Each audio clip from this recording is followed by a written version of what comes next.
Dear students, welcome to my YouTube channel Ajay Chaurasia HLBN. Myself Ajay Kumar Chaurasia.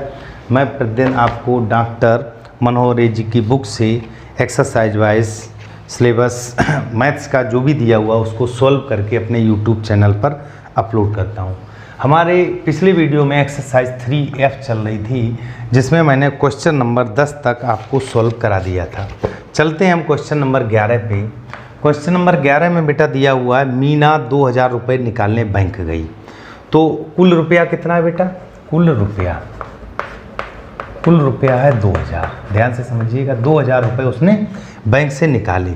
उसने खजांची से 50 रुपये तथा 100 रुपये के नोट देने को कहा. मीना ने कुल 25 नोट प्राप्त किए.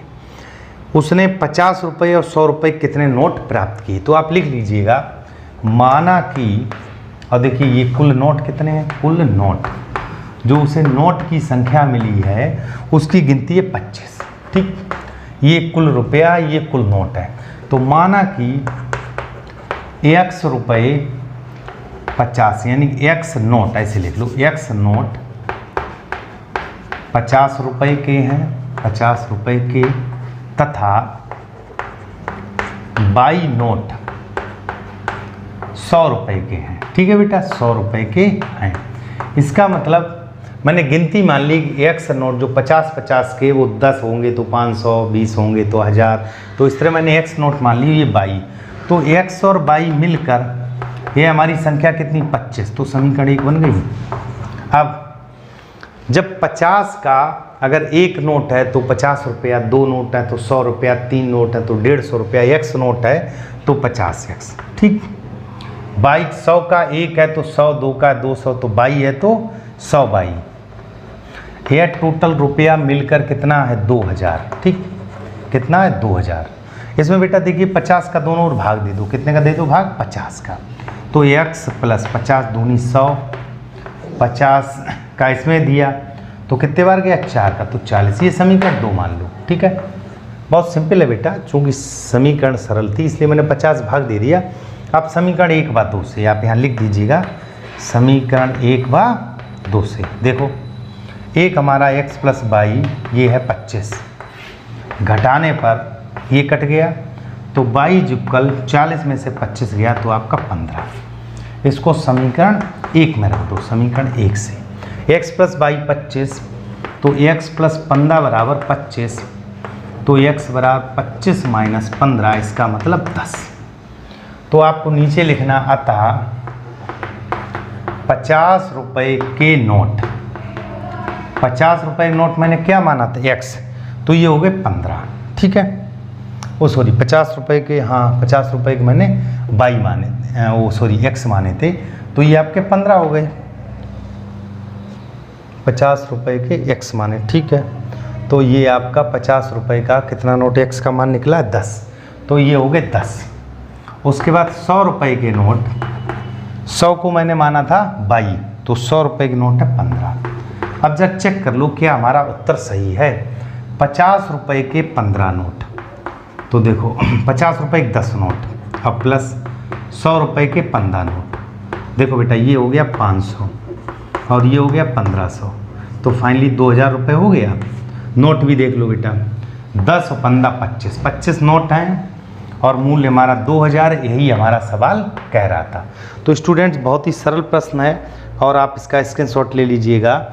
हम चलते हैं अगले प्रश्न पर. अगला प्रश्न दिया हुआ है एक छात्रावास में. अब बेटा जैसे मैं भी हॉस्टल में रहा हूँ तो छात्रावास में क्या होता है, एक निश्चित सिस्टम है. जैसे बेटा आपको भोजन का या लाइब्रेरी में गए लाइब्रेरी का, उसका पहले तो बेटा एक फिक्स प्राइस होता है. ठीक है, तो फिक्स प्राइस के बाद जैसे एग्जाम्पल के लिए आप अपने घर में लाइट यूज करते होंगे तो लाइट में जो मीटर का बिल आता है वह नियत होता है. जैसे आपका 1 किलोवाट लोड है और 1 किलोवाट का अगर मान लो 200 रुपये महीने आ रहा, तो आप लाइट बिल्कुल ना यूज करें, 200 रुपये आना ही आना है. फिर आपकी किलोवाट घंटा पे डिपेंड करता है कि कितना आपने लाइट को यूज किया. इसी प्रकार बेटा इन्होंने कहा एक छात्रावास के मासिक व्यय का 1 भाग नियत है. तो आप सीधा सा ये लिख लीजिएगा, माना कि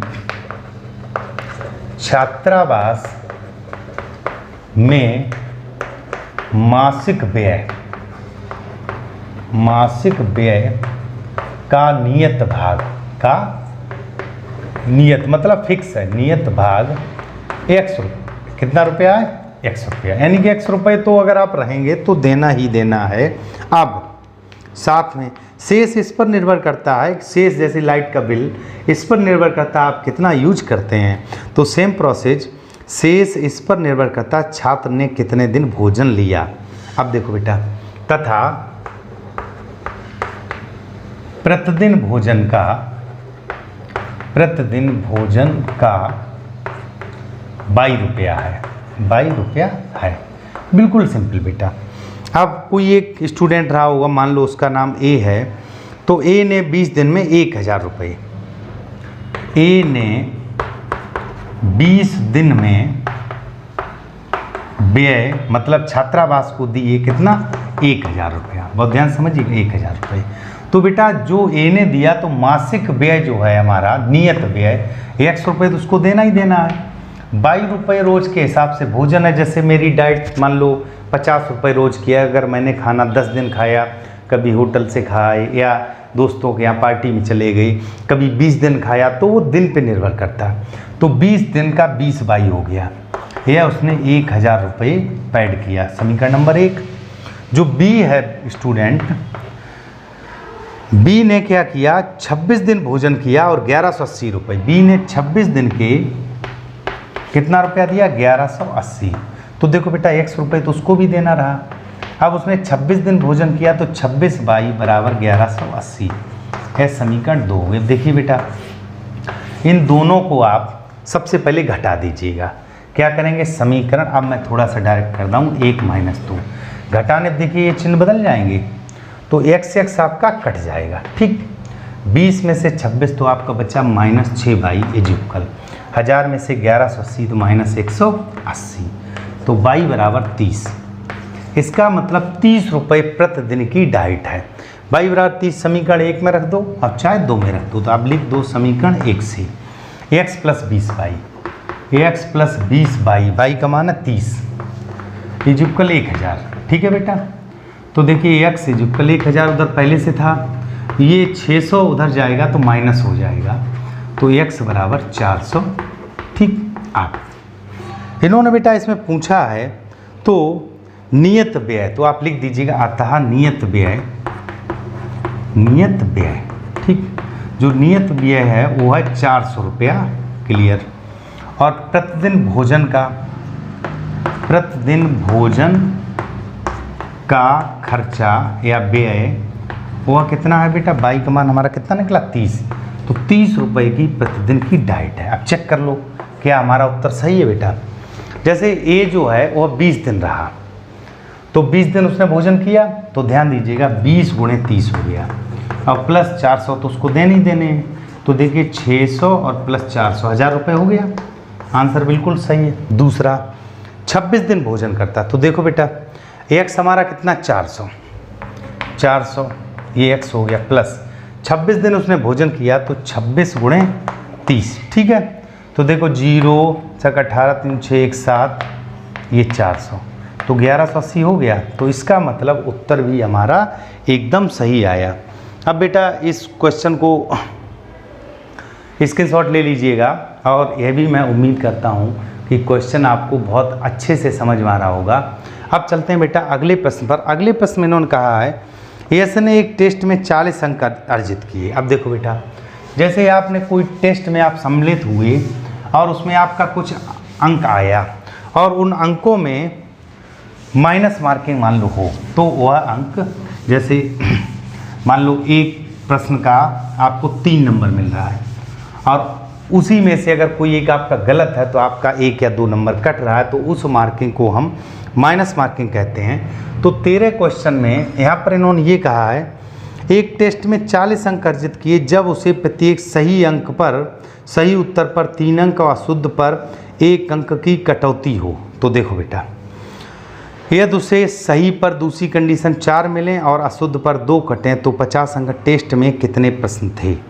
तो अब देखिएगा, प्रश्न तो अभी हम ऐसे नहीं बता सकते, चूंकि एक ही बात यहाँ पर गलत और सही दोनों का मानक है। तो आप लिख लीजिएगा, माना कि x उत्तर सही थे, x उत्तर सही थे एवं y उत्तर गलत थे, गलत थे। अब देखो बेटा, चाहो तो इसको आप शुद्ध लिख लो, शुद्ध और ये अशुद्ध, ठीक है, चूंकि शुद्ध और अशुद्ध का जिक्र है। अगर सही गलत आप लिखें तो शुद्ध गलत लिख, शुद्ध और अशुद्ध लिख लीजिएगा, ठीक है बेटा। अब कुल जो बात आई यहाँ पर, इन्होंने पूछा है बेटा कुल कितना, कहाँ गया क्वेश्चन, अंक अर्जित किए। अब देखो बेटा, हमने ये जान लिया कि x उत्तर उसने सही किए तो उस हिसाब से अंक प्राप्त किए। तो कुल जो हैं प्रश्न कितने हो गए, कुल प्रश्न भाई x और y मिलकर ही तो ये प्रश्न होंगे भाई। ये मान लो उसने सही कर दिए, गलत कर दिए, प्रश्नावली में मान लो आपका 20 प्रश्न है, 20 में आपने 10 सही किए, 10 गलत कर दिए, 15 सही किए, 5 गलत कर दिए, 18 सही किए, 2 गलत कर दिए, कुल मिला के क्वेश्चन तो 20 रहे। तो x क्वेश्चन सही किए, y गलत किए, लेकिन टोटल क्वेश्चन तो x + y है। क्लियर? आप ध्यान दीजिएगा, यहाँ पर बेटा आपका इन्होंने ये कहा है उसने 40 अंक अर्जित किए, 40 अंक अर्जित किए, 40 अंक अर्जित किए। कब? अब कंडीशन क्या है बेटा, 40 अंक उसको मिले, इसका मतलब ये जो x + y है उसका 40 हो गया, ठीक। हालांकि इसकी हमको आवश्यकता नहीं, केवल समझाने के लिए है। 40 अंक उसको मिले और उसमें 3 अंक सही पर और गलत पर 1 अंक, 3 अंक शुद्ध पर और 1 अंक कटौती अशुद्ध पर, यानी कि गलत पर 1 अंक की कटौती, जिसको हम माइनस मार्किंग कहते हैं। तो देखो बेटा, x अंक उसने शुद्ध किए तो 3x हो गया, 1 अंक उसको कटौती मिला तो y गलत हुए तो कटौती वाला माइनस हो जाएगा, तब उसको 40 अंक प्राप्त हुए, समीकरण नंबर 1। दूसरी बार में उसने क्या किया, 4 अंक मिलते हैं शुद्ध पर, सही पर, टोटल कुल अंक उसको दूसरी बार में मिले हैं 50। अब 50 अंक मिले, 50 अंक में 50 अंक अर्जित किए तो 4 अंक सही पर, यानी कि शुद्ध पर 4 अंक सही पर और 2 अंक कटौती, 2 अंक कटौती किस पे, गलत पर। तो देखो बेटा, यहाँ हो जाएगा 4x - 2y, ठीक, 4x - 2y, चूँकि 4 अंक उसको सही पे मिल रहे हैं, 2 अंक, तब उसको 50 हो गए, ठीक। इसमें 2 का भाग दे दीजिएगा तो हो गया 2x - y = 25, समीकरण 2 डाल दीजिएगा, ठीक है बेटा। आप समीकरण 1 - 2 कर दो, चूँकि y हमारा कैसा है, समान। तो समीकरण 1 देखो, 3x - y = 40 दिया है, दूसरा 2x - y = 25 दिया हुआ है, तो घटाने पे माइनस प्लस माइनस ये कट गया, यहाँ x ये बचा आपका 15। समीकरण 1 से समीकरण 1 है 3x, तो 3x और माइनस y = 40, तो ये हो गया 45, 40 को इधर ले आइए, -40 = 22, तो ये आपका कितना बच गया, 5, ठीक। अब ध्यान दीजिएगा, हमसे ये पूछा कुल कितने अंक थे, कुल अंक, यही तो कहा है, ओ सॉरी, कुल प्रश्न कितने थे टेस्ट में। तो कुल प्रश्न मैंने क्या लिखा था, x + y, तो आप लिखेंगे अतः कुल प्रश्न कितना था, x + y मतलब 15 + 5। तो हमारे जो टेस्ट पेपर में कितने प्रश्न थे, 20। अब चेक कर लीजिएगा, जैसे बेटा 15 सही किए उसने और 5 गलत किए, यही तो है। तो पहली बार देखो x सही था, ये गलत था, पहली बार में 3 अंक सही पे मिले तो 15 × 3 = 45 हो गए, ठीक। 1 अंक गलत पे तो 5 गलत थे तो -5, तो 45 - 5 40 आ गया, 40 ही पहली बार में मिले। दोबारा में 4 अंक सही पर मिले तो हमारे 15 × 4 = 60 हो गए, ठीक, माइनस 2 अंक कटौती हो गई, 5 × 2 = 10, तो ये आपका कितना आ गया, 50। देखिए बेटा, दोबारा में कितना अंक मिला उसको, 50। तो इस तरह हमारा आंसर भी वेरीफाई हो गया है। और आप इसको बहुत ध्यान से समझिएगा, क्वेश्चन बहुत ईजी हैं, बस आप कंटिन्यू वीडियो को देखते रहिए और बहुत आसानी से आप सीख जाएंगे। अब देखिए बेटा, चलते हैं हम अपने अगले प्रश्न पर, ध्यान दीजिएगा। चलते हैं बेटा हम अगले प्रश्न पर। अगले प्रश्न में क्वेश्चन नंबर 14 में ये कहा गया है, एक राजमार्ग पर दो स्थान ए और बी 100 किलोमीटर दूरी पर है। जैसे देखो बेटा, यहाँ पे ए है, यहाँ पे बी है, ए और बी, और यह दूरी है आपकी 100 किलोमीटर, ठीक। अच्छा, अब इन्होंने ये कहा है कि एक कार ए से दूसरी कार बी से एक ही समय चलना, ये कारें भिन्न भिन्न चालों से एक ही दिशा में 5 घंटे पश्चात मिलती हैं। तो माना कि कार ए की चाल, पहली कार की चाल मान लो x किलोमीटर प्रति घंटा, ठीक है, और कार बी की चाल मान लो y किलोमीटर प्रति घंटा, ठीक। तो पहले ये जो हैं, इन्होंने कहा ये कारें भिन्न भिन्न चालों से एक ही दिशा में चलती हैं, एक ही दिशा में चलकर 5 घंटे बाद मिलती हैं। 5 घंटे बाद इन्होंने यही कहा बेटा, एक ही दिशा में चलती हैं, 5 घंटे पश्चात मिलती हैं, पश्चात या बाद में 5 घंटे बाद मिलती हैं, ठीक। तो देखो बेटा, दूरी बराबर क्या होता है, चाल गुणे समय। तो ए द्वारा जो समय लिया गया है वो कितना लिया गया, 5x। देखो बेटा, यहाँ से आप समझ लीजिएगा समय, ध्यान दीजिएगा। जैसे हम अगर दूरी निकालते हैं, दूरी बराबर क्या होता है, चाल बराबर दूरी बटे समय, चाल बराबर दूरी बटे समय। तो हम दूरी निकालेंगे, तो देखो बेटा, दूरी बटे समय, और इधर मैंने निकाल लिया दूरी, तो आपका क्या हो जाएगा, चाल गुणे समय। बिल्कुल सिंपल है, इन बातों को थोड़ा सा ध्यान समझिएगा। चाल बराबर दूरी बटे समय होता, तो दूरी बराबर हो गया चाल गुणे समय। देखो बेटा, 5 घंटा समय लगा है, तो 5 घंटे कार ए भी चली, तो इसने समय कितना लगाया, जो टोटल दूरी कितनी तय की, इसने 5x दूरी तय की, ठीक। इसने दूरी की है 5 बाई, बहुत ध्यान समझिएगा, और टोटल डिस्टेंस कितनी थी, 100 किलोमीटर। तो इन दोनों का देखिए बेटा, ये कैसी थी, इन्होंने ये कहा है ये भिन्न भिन्न चालों से, यानी कि ये विपरीत दिशा में थी। तो विपरीत दिशा में नहीं, एक ही दिशा में, ये एक ही दिशा में है बेटा, ये है एक ही दिशा में। तो जब एक ही दिशा में होती हैं, चालें क्या होती, घट जाती हैं, तो इनको घटा दीजिएगा। तो देखिए, इसका समय, वो सॉरी, ये दूरी और ये दूरी, टोटल दूरी कितनी, इन दोनों का अंतर कितना है, 100। ध्यान से समझिएगा, 5 का भाग दे दीजिएगा, तो x माइनस y बराबर 20, समीकरण नंबर 1। दोबारा में इन्होंने ये कहा है, यदि वे एक दूसरे की ओर चलती, मतलब एक ही ओर चलती, जैसे अभी देखो एक ही दिशा में, अब ये जब एक ओर, जैसे एक इधर से आ रही है, एक इधर, तो अब ये विपरीत दिशा में हो गई, तो विपरीत में चलेंगे तब आपकी चालें जुड़ जाएंगी। विपरीत में एक ओर का मतलब है, इन्होंने भाषा थोड़ी घुमाई, एक ओर, ये इधर से आ रही, ये इधर से आ रही, तो कारें तो विपरीत हो गई, तो विपरीत मतलब एक ही ओर चलेंगी।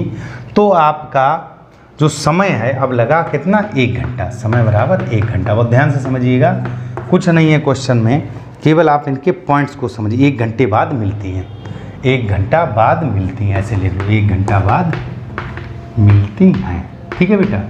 तो देखिए, अब 1 घंटे में इसने दूरी की 1x और दूसरे ने की 1 बाई। अब चूँकि देखिए ये विपरीत था, एक ही दिशा में था, मतलब एक ही दिशा में ऐसी चल रही थी, तो कैसी, एक ही दिशा में चल रही थी, ये विपरीत आ रही हैं। अब ये आपकी घट गई, ये क्या जो हो जाएंगी, जुड़ जाएंगी। तो x प्लस बाई, दूरी कितनी है, वही 100 किलोमीटर। तो यहाँ से x प्लस बाई बराबर आपका 100 हो गया, समीकरण नंबर 2। अब समीकरण 1 और 2 को आप हल कर लीजिएगा। एक बात और समझिएगा, जब विपरीत दिशा में कोई गाड़ी, कोई व्यक्ति, कोई वाहन अगर विपरीत दिशा में इस तरह आ रहा हो, तो उनकी चालें क्या होंगी, जुड़ेंगी। इस तरह जा रहा हो या ऐसे ही साथ साथ चल रहे हों, तो क्या होगी, घटेंगी।